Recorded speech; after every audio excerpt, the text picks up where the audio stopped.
Thrown at me instead of a warm greeting during a family gathering just before my son's wedding was a remark that hit hard. In front of me, a baguette from an upscale French restaurant rested on a glass plate, a symbol of unexpected humiliation served by my son's fiancée.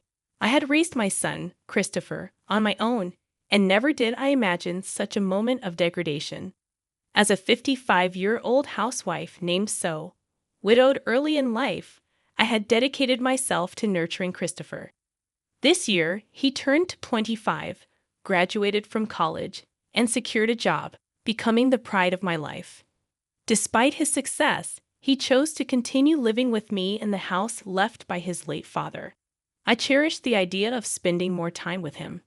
However, my world took an unexpected turn when Christopher revealed he had a girlfriend and intended to marry her. Initially shocked, I soon embraced the news with genuine joy, expressing my happiness at his growth. Christopher, still living with me, promised to bring her home soon, but the opportunity didn't materialize. Curiosity and anticipation built up in me, and when I finally asked about her, Christopher shared some details. Her name was Roy, 4 years older than him, and she worked as a tutor from a family of teachers. The revelation surprised me, and I wondered about their relationship, but I patiently waited to meet her. Time passed, and 2 months went by without a meeting. The absence of Roy started feeling intentional. Fate intervened when, by chance, I overheard a conversation during lunch. Seated back to back with a woman, she complained loudly about her upcoming family meeting before the wedding. Intrigued, I listened as she expressed a deliberate intention to delay meeting the family, wanting to test Christopher's commitment to their relationship and prove he was not a mama's boy. The unexpected encounter left me contemplating the dynamics at play, realizing that fate could be both intriguing and frightening. She said it, and I nearly turned around. Christopher's name echoed in the air, causing a slight dizziness. Her friend's advice to Roy, "You need to be more humble," confirmed the woman loudly discussing her future mother-in-law was none other than Christopher's fiancée. Holding my coffee cup, my hand trembled, and my friend, sensing my distress, asked if I was okay. I mechanically ate the recommended dessert, my mind fixated on escaping that place as quickly as possible. Unaware of my presence, Roy continued her complaints about her fiancé's family. She belittled the concept of a single mother family, comparing it to her supposedly superior educational background. Roy labeled me a clinging mother and spoke about making Christopher abandon me after the wedding. Fear overwhelmed any anger I felt. The conflict between mother-in-law and daughter-in-law had begun prematurely. Even before the family meeting before the wedding, Roy showcased her disdain. Yet, she was the woman Christopher chose. I tried to reassure myself that there must be something wonderful about her. Back home, I attempted to calm my nerves, resolving not to tell Christopher about this incident. Alone, I stopped pushing him about the family meeting. I knew she had no intention of attending, and I refused to continuously be looked down upon by being too accommodating. Christopher sensed my change of heart, but didn't press further. "It's okay if you're busy, whenever it's convenient for you," I told him, trying to ease his burden. The wedding plans between Christopher and Roy seemed to progress faster than the family meeting. Spotting a wedding venue brochure on the living room table, I realized the countdown had begun. I contemplated speaking up about the wrong order of things but refrained for my son's sake. Making a fuss would lead to accusations of being unable to let go or being a mama's boy. Faceless accusations that would upset me. Christopher was crucial to me, but he was an independent adult. I had refrained from interfering more than necessary, demonstrating my tolerance. One morning, Christopher abruptly announced a family meeting with the parents-in-law. They had reserved a fancy French restaurant, and he wanted me to come. The meeting was scheduled in 2 days, a sudden announcement that left me a bit irritated. Shouldn't such things be planned after matching everyone's schedules? I held back my frustration, saying, "All right, I haven't formally met Roy yet, so it's good to meet her sooner." Christopher apologized for the sudden plan, but in my mind, it was Roy and her family who should be apologizing, not him. I reassured him that it's fine. On the day of the family meeting, Christopher and I arrived at the designated upscale French restaurant. I felt a bit nervous, it being my first time at such a fancy place. Christopher chuckled, acknowledging the nerve-wracking atmosphere. As we gave our name to the staff, we were guided to a private room where Roy's family had already gathered. Roy and her mother, Mara, were present. Excusing ourselves, I'd opened the door to the private room.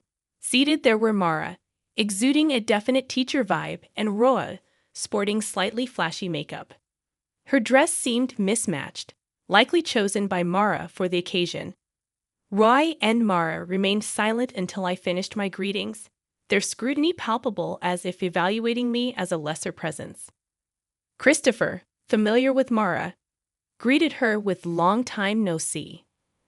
Mara chuckled, mentioning she had been looking forward to meeting the famous mother, a slight sting in her mention of single mother. Suppressing any reaction, I played it down, emphasizing Christopher's inexperience and suggesting they take care of him. Mara, contentedly nodding, maintained an air of superiority. Her demeanor hinted at how she might treat her students and their parents, an attitude I wouldn't desire for my child. She invited me to sit, yet Roy hadn't greeted me. With reluctance, I initiated conversation, prompting Roy to respond with a mocking snort, deeming repetition inefficient. Her arrogant remark stirred anger within me, but I restrained my temper. She was the woman Christopher had chosen. I feigned calmness, acknowledging her comment with forced civility, though I felt close to my limit. Mara informed us that Roy's father would be late due to work, suggesting we proceed without him. Roy then made a seemingly innocent comment to Christopher, insinuating his lack of exposure to such lavish food due to his past poverty. Christopher, unfazed, went along with her comment. I'd always knew Christopher to be kind and patient, but this situation seemed beyond that. Concerns about how he navigated society started to creep in. Was he possibly being taken advantage of? A parental worry nagged at me. Ignoring the odd expressions from Roy and Mara, I suggested we enjoy the feast.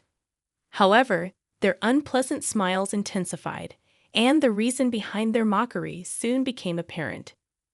As the first dish arrived on a beautifully decorated plate, I couldn't help but exclaim at the sight of a simple baguette on a glass plate. Roy and Mara seemed to find this hilariously amusing, laughing heartily at my shocked expression. It turned out that the owner of the upscale French restaurant was Mara's brother, and they had collaborated to ridicule me. "The poor that suits you best," Roy said, openly mocking me. Christopher, seemingly pale, and I were left in disbelief, trying to contain my anger. I muttered about how this supposedly suited a poor person like me. Roy misinterpreted my reaction, thinking I was crying. Dismissing it, she laughed even harder. Surprisingly, Mara, who might be expected to scold Roy, only said, "Oh dear, Roy," without any intention of reprimanding her. I couldn't bear the idea of such individuals becoming part of my family. Just as I raised my bowed head, Roy's father entered, apologizing for being late. Witnessing the baguette situation, he seemed taken aback. Roy proudly explained that she had the baguette prepared, thinking I, raised in poverty, hadn't experienced such cuisine. Her father scolded her for taking the joke too far, but couldn't hide his amusement. The thought of them becoming my family was unbearable. As the father turned pale, I looked up and recognized him. Cedric, the principal of a private high school where I had been facing difficulties. I expressed my surprise, and he exclaimed in shock, revealing that he had become the principal 3 years ago.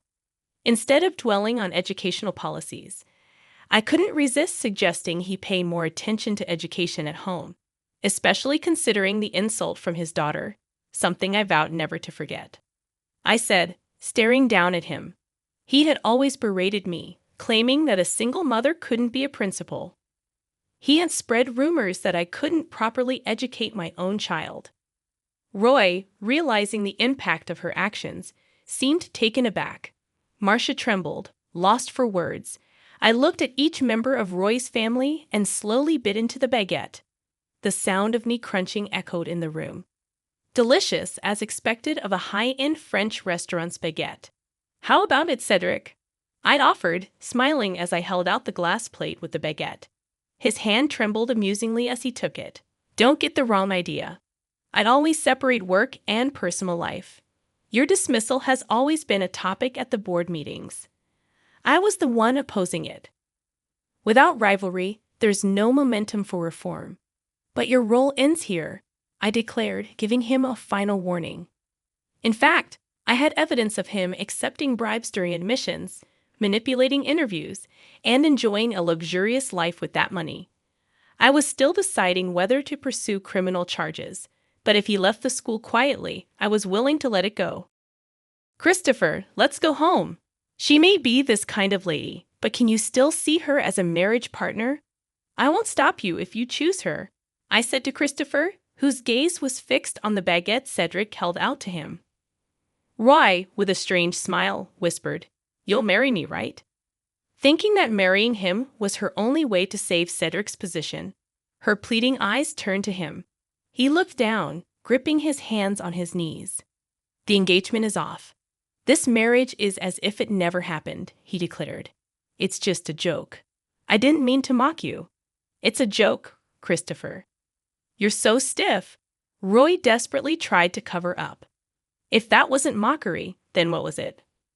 I was amazed that she couldn't come up with a better excuse. He looked at Roy with an unexpectedly cold gaze. Roy, you've been given a lot by your parents, education, and love. But I believe I received even more from my mom. Seeing her work was cool. She's still cool, he declared. He could never forgive her for mocking me and expressed pity for the students she was teaching. I wouldn't want to be taught by someone like her. I heard bad rumors about you but chose to believe otherwise. You betrayed that trust, he said, causing tears to stream down Roy's face. She seemed to finally understand the irreversible damage done. Wait. You're joking about the breakup, right?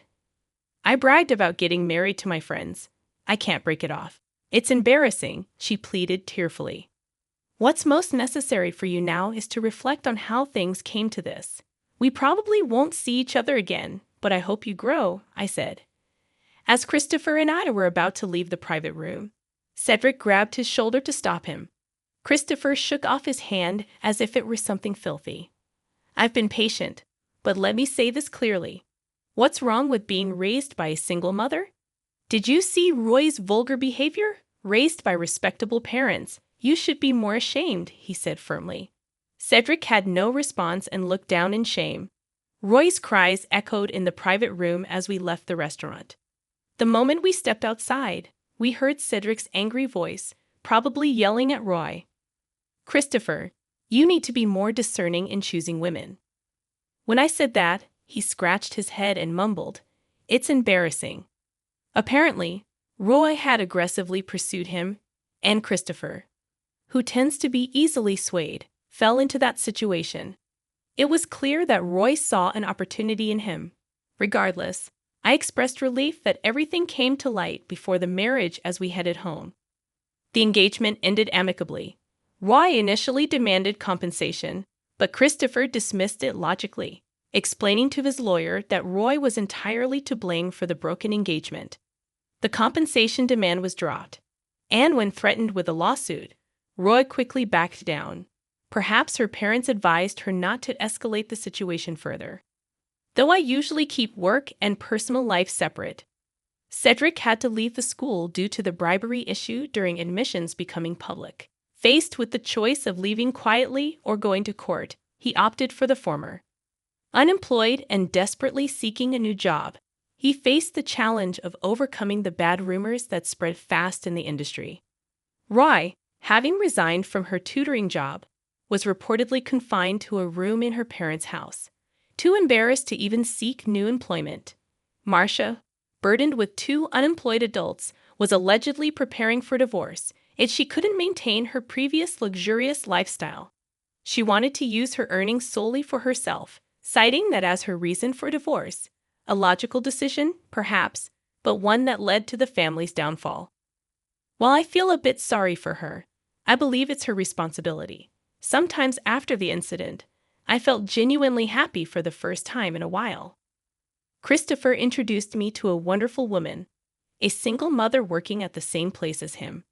She has a daughter about to turn 3, and it seems she was the one who lifted Christopher's spirits after the broken engagement with Roy. She is bright and sunny, and her daughter is fond of Christopher. Despite the roundabout journey, I am slightly relieved that Christopher seems to be on his way to building a happy family. Maybe, despite the challenges, I'll even become a grandmother.